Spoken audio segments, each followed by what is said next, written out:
दिल्ली के रामलीला मैदान से मोदी हटाओ पर 7-8 महीने पहले बने विपक्षी गठबंधन इंडिया की दूसरी संयुक्त बैठक हुआ। इस बैठक में सबके अपने अपने दर्द भी दिखाई दिए। कांग्रेस को आयकर देनदारी करीबन अब 3,567 करोड़ का है, वो दर्द भी इस बैठक में छलकते हुए दिखा। लेकिन इन बैठक के बीच जिस महिला के विषय में हम बात करना चाहते हैं, सही मायने में दम दिखा। इस महत्वाकांक्षी रैली में 2 श्रेणियों ने भी गरजा, जो सबकी निगाहों में आ गया। आप सोच रहे होंगे कि सोनिया गांधी की बातें कर रहा हूं मैं या प्रियंका गांधी की, तो आप गलत हैं। मैं बात कर रहा हूं वो 2 महिला जिनके पति मुख्यमंत्री पद पर सुशोभित थे और आज की तिथि में जेल में बंद हैं, यानी सुनीता केजरीवाल और कल्पना सोरेन। आपको याद होगा, सुनीता केजरीवाल ने तो इस मौके पर अरविंद केजरीवाल का भावनात्मक संदेश भी पढ़ डाला। सबसे दिलचस्प बात यह दोस्तों कि मंच पर अपने भाषण के दौरान चाहे सुनीता केजरीवाल हो या कल्पना सोरेन, दोनों में आत्मविश्वास की थोड़ी सी भी कमी नहीं दिखाई दे रही थी।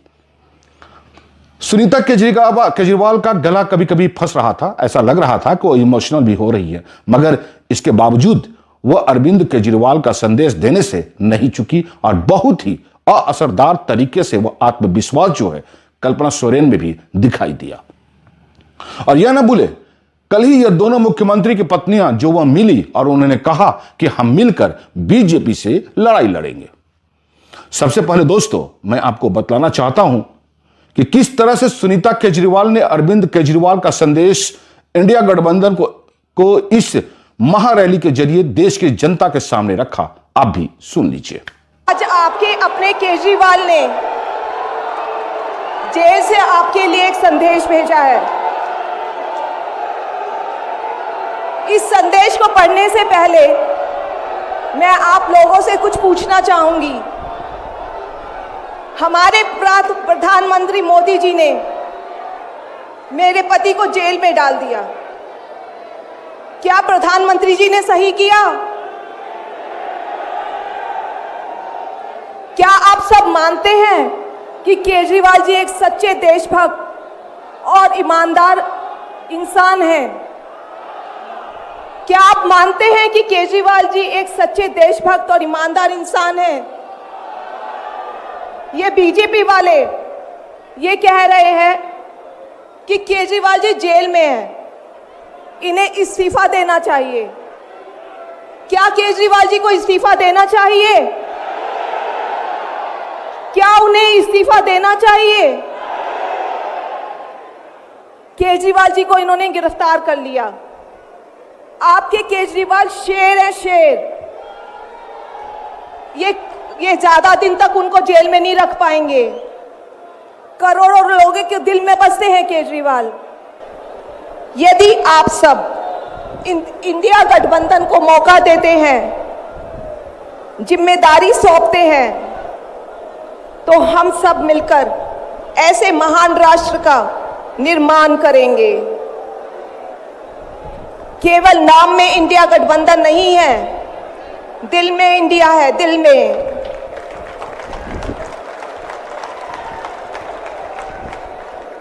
मैं इंडिया गठबंधन की ओर से आज 140 करोड़ लोगों भारतवासियों को 6 गारंटी देता हूं।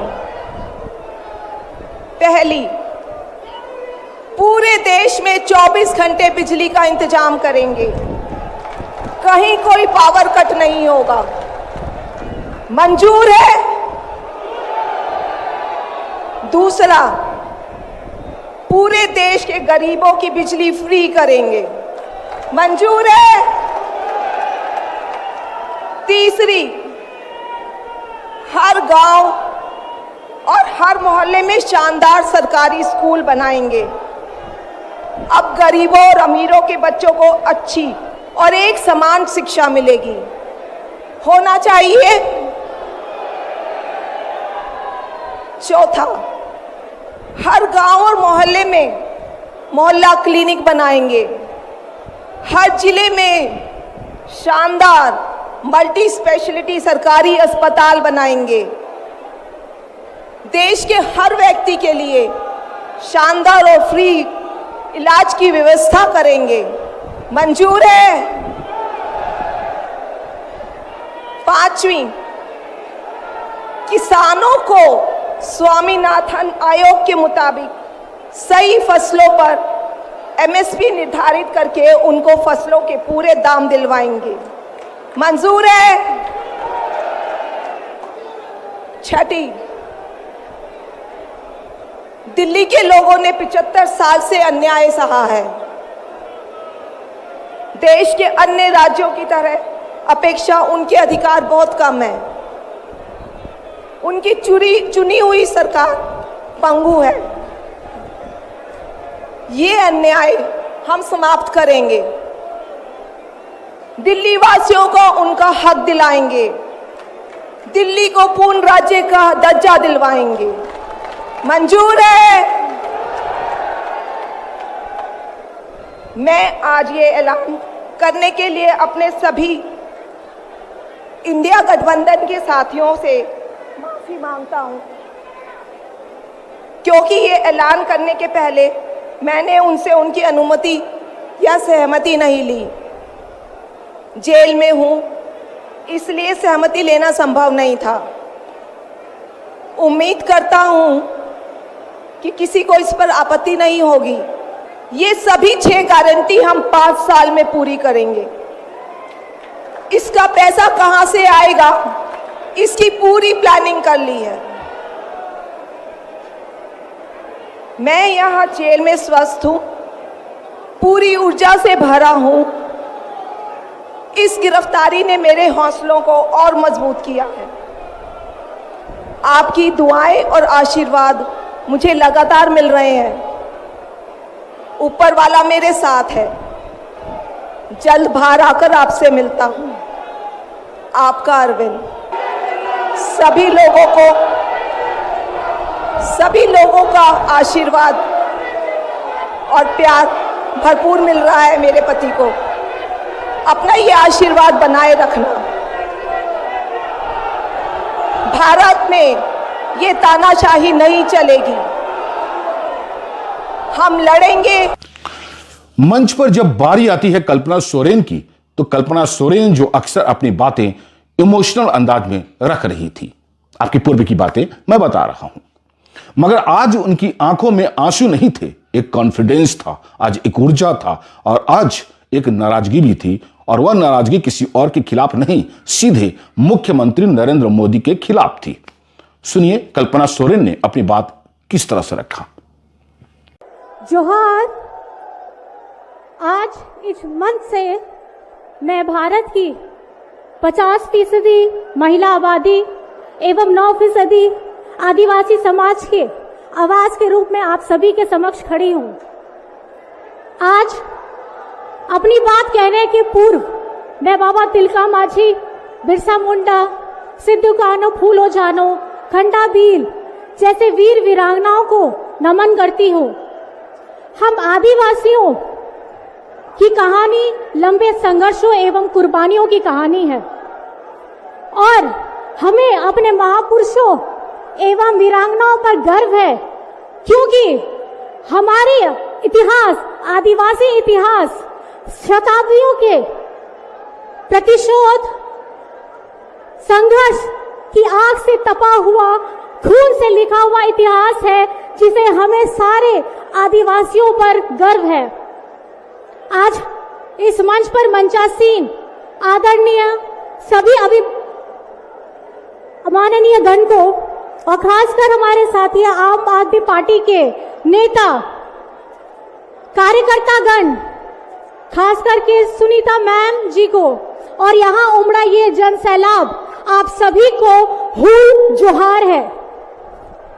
आज ये उमड़ा ऐतिहासिक इस मैदान में सैलाब इस बात की गवाही दे रहा है कि लोकतंत्र को खत्म करने के लिए जिस तरीके से तानाशाह ताकतों ने अपना कदम बढ़ाया है, उसको अंत करने के लिए ये संकल्प सभा यहाँ पे आमंत्रित हुई है, जिसमें आप सभी जन भारत के हर एक देश, हर एक प्रांत से आए हुए हैं। आप सभी को बहुत बहुत शुक्रिया, बहुत बहुत बधाई कि आपने हमारी ताकत को, इंडिया गठबंधन की ताकत को बढ़ाया है। आपके यहाँ उपस्थित होने से हम सब मंचासीन जितने पार्टी के कार्यकर्ता हैं, पार्टी के माननीय गण हैं, सभी को ताकत मिलती है, क्योंकि हमारी ताकत आप सब यहाँ भारत की 140 करोड़ की जनता है, जिनका बहुमत, जिनका हिम्मत, जिनका ताकत हम सभी को मिला है।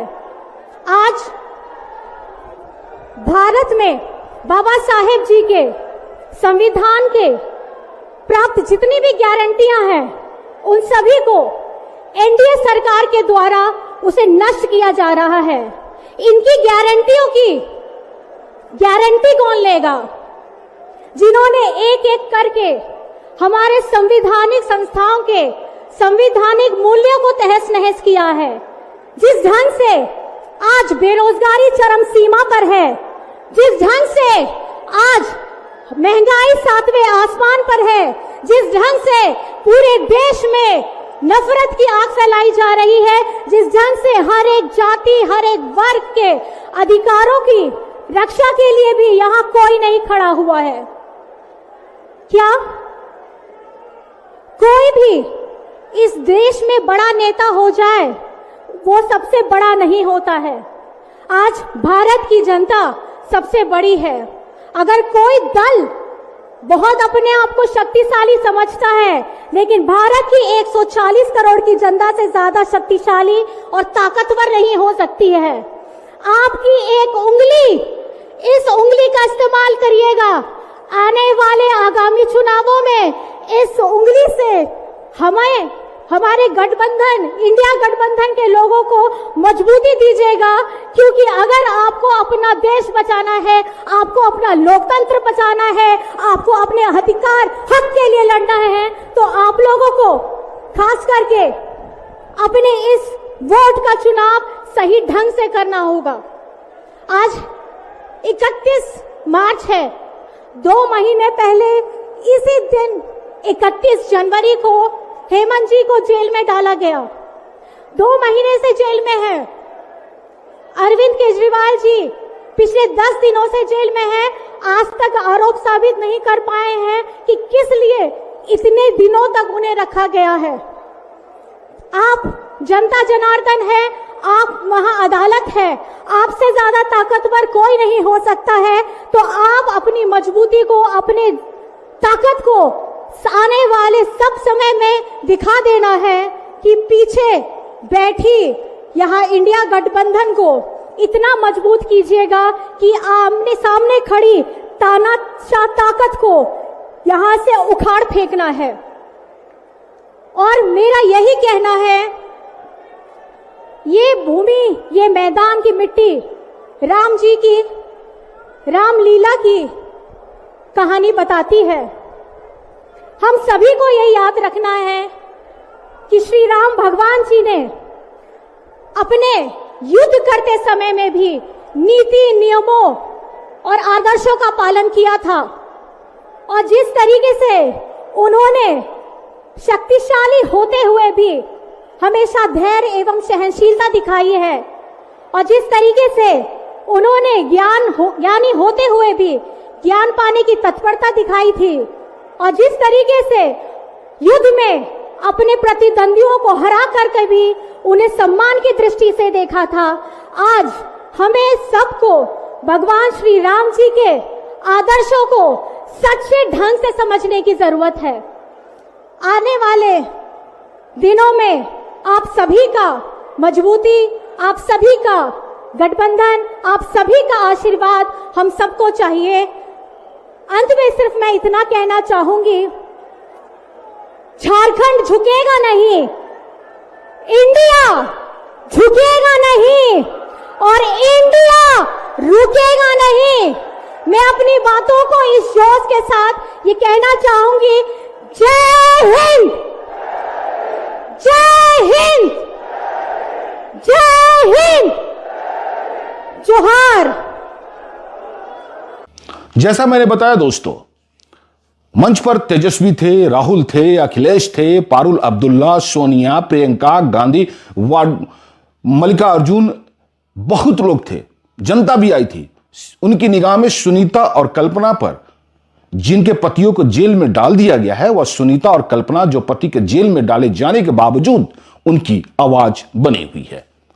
वह सुनीता और कल्पना टूटे नहीं हैं और वह अपनी बात पर जोरदार तरीके से रख रहे हैं। और एक तरह से कहा भी जा सकता है कि ये दोनों ही, अरविंद और हेमंत, दोनों ही इन मुख्यमंत्रियों का ब्रह्मास्त्र साबित हुए हैं। क्योंकि अक्सर यह होता है दोस्तों कि हमने इतिहास में भी देखा है, जब बिहार के सत्ता में लालू प्रसाद यादव मुश्किल में पड़े थे, तब राबड़ी देवी को मुख्यमंत्री बना दिया गया था। मगर यहां हालात अलग अलग है। हम नहीं जानते कि सुनीता केजरीवाल मुख्यमंत्री बनेंगी या नहीं, क्योंकि हेमंत सोरेन में तो अपनी पत्नी की बातें चर्चा में की भी थी, लेकिन इस बात को उन्होंने चंपई सोरेन को मुख्यमंत्री बना दिया। दूसरी तरफ यही चर्चा जब केजरीवाल के बारे में की जा रही थी, को जेल के अंदर से सरकार चलाएंगे, यह बात स्पष्ट हो गई कि यही वजह है कि बार बार सुनीता उनकी संदेश लेकर आती रहती है और जनता पर असर पड़ भी रहा है। इन मामले पे बात जो जनता के बीच में भी आ रही है कि भाजपा बौखला गई है। यही वजह है कि भाजपा भी कह रही है कि बहुत कुछ, मगर वह जानते हैं कि अरविंद केजरीवाल को और हेमंत सोरेन को, चूंकि मुख्यमंत्री पद पर ये लोग रह चुके हैं, उनको गिरफ्तार करके शायद एक बहुत बड़ी राजनीतिक भूल भी कर दी है। अब ये बात अब आपके समक्ष में रख रहा हूं कि क्या लगता है दोस्तों कि आप ये बात को कमेंट सेक्शन में जरूर लिखें कि सुनीता केजरीवाल और जिस अंदाज में अपनी बातों को रखी हैं, जनता पर मतदान करने वाले जनता जिनकी असर पड़ सकता है, बताइए, अपनी प्रतिक्रिया जरूर दीजिएगा। क्या ये बातों को लेकर के सहमत हैं या नहीं हैं? इन दोनों बातों पर आप जरूर कमेंट्स करेंगे।